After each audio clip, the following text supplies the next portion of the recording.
आपण पाहताय the Vidarbha news, विदर्भाचा बुलंद आवाज. नमस्कार मंडळी.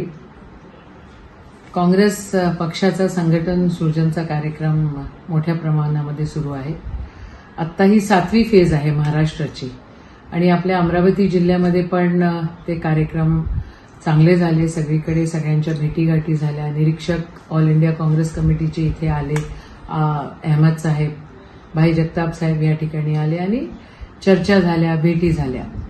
ह्या दरम्यान काही कुरघोडी करणाऱ्या लोकांना, त्याच्यामध्ये 1-2 निष्क्रिय काँग्रेसचे नेते पण इन्व्हॉल्ड आहे, पण एक भाजप सोबत लिंक्ड एक टीम आहे जी काँग्रेसला आणि यशोमतीला बदनाम करण्याच्या भूमिकेमध्ये समोर येते आहे.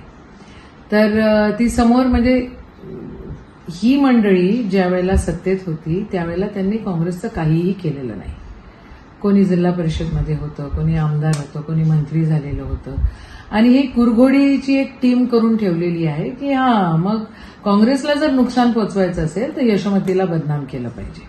मग आता 2-3 एजेंडा त्यांचे आहेत. एक तर यशोमती खूप आक्रमक आहे, दुसरी फार चिडचिड करून राहिलेली आहे, तिसरी दादागिरी करते. बघा, माझा स्वभाव आहे आक्रमक. जे खरं आहे ते खरं आहे, जे खोटं आहे ते खोटं आहे. सरकं बोलायचं, खोट्याला खोटं म्हणायचं, खऱ्याला खरं म्हणायचं आणि सर्वसामान्य माणसाला हेच अपेक्षित आहे. माझी नाळ माझ्या सर्वसामान्य लोकांसोबत जोडलेली आहे. हे मोठे मोठे नेते, मोठे मोठे आकात तांडव करणारे सहकार नेते, स्वतःला म्हणून घेणारे, हे खूप लय भानगडी करतात. त्या भानगडीमध्ये आपण कधी पडलो नाही. ज्या वेळेला संधी दिली पक्षाने त्यावेळेला पक्षाच्या पाठीमागे आणि पक्षासाठी जे काय आपल्याला करता येईल ते आपण या ठिकाणी करण्याचा प्रयत्न केला. आणि हा व्हिडिओ मी याच्यासाठी खरं बनवते आहे कारण काही भाजपच्या पेमेंटवर असणारी काही मंडळी स्वतःला काँग्रेसची म्हणून घेत आहेत.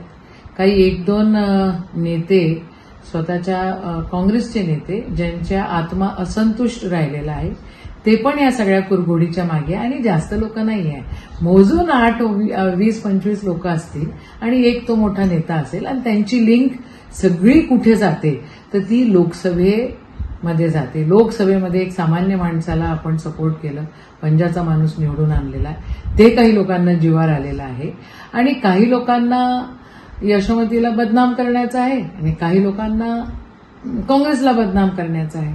तर ही कुरघोडी तुम्हा लोकांना समजली पाहिजे. अजिबात कोणत्या गोष्टीचं टेन्शन घेऊ नका. आपली नाळ सर्वसामान्यांच्या प्रश्नांसोबत जुळलेली आहे आणि आपण आपलं अख्खं आयुष्य सर्वसामान्यांसाठी करणार. आता राहिला विषय भाजपवाल्यांचा, तर एवढा आवाजोबा करून राहिलेले आहेत, नारी शक्ती, नारी शक्ती, नारी शक्ती. मी पण नारीच आहे आदरणीय देवेंद्र दादा, मी पण नारीच आहे की. दादा, तुझे जे ट्रोल पेजेस आहेत ना ते मला ट्रोल करायचा प्रयत्न करतायत. अरे माझ्या दादा, तुला पण मुलगी आहे, मला पण मुलगी आहे आणि तुझ्या काही भाजपवाल्यांना पण मुलगी आहे.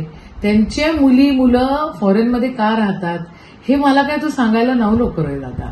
आणि हे जे तुम्ही जे कायदे करतात ना, तुम्ही होम मिनिस्टर आहात ना, तर मग हे कायदे करताना तुम्ही तर हे लागू करा ना. मी पण एक शेतकऱ्याची मुलगीच आहे. तर मग ही ट्रोलिंग जे आहे ना तुमचं, हे बंद करा रे. लोकांना लक्षात आलेलं आहे की तुम्ही काहीही कामाचे नाही, तुम्ही फक्त ट्रोलिंग करण्याच्या कामाचे आहे. आदरणीय राहुल गांधींना तुम्ही काय नाही बोललात, सगळं काय बोललात, पण मग काय झालं? त्यांनी काय होतंय, पहिले 40 होते, आता 100 झाले. उद्या आम्ही सत्तेत येऊ, पण आम्ही सत्तेत आल्यानंतर तुमच्यासारखा भिकारचोटपणा अजिबात करणार नाही. होम मिनिस्ट्रीने दक्षता घेऊन सगळ्या गोष्टी व्यवस्थित करण्याची गरज आज आहे देवेंद्र दादा, ते बघा. आणि तुमचे हे विषारी ट्रोलर आहे ना, यांचं तुमच्याच डिपार्टमेंटमध्ये तुम्हीच तंबी देऊ शकता. जरा तुमच्या दम असेल ना तर त्यांना तंबी द्या. जय हिंद, जय महाराष्ट्र.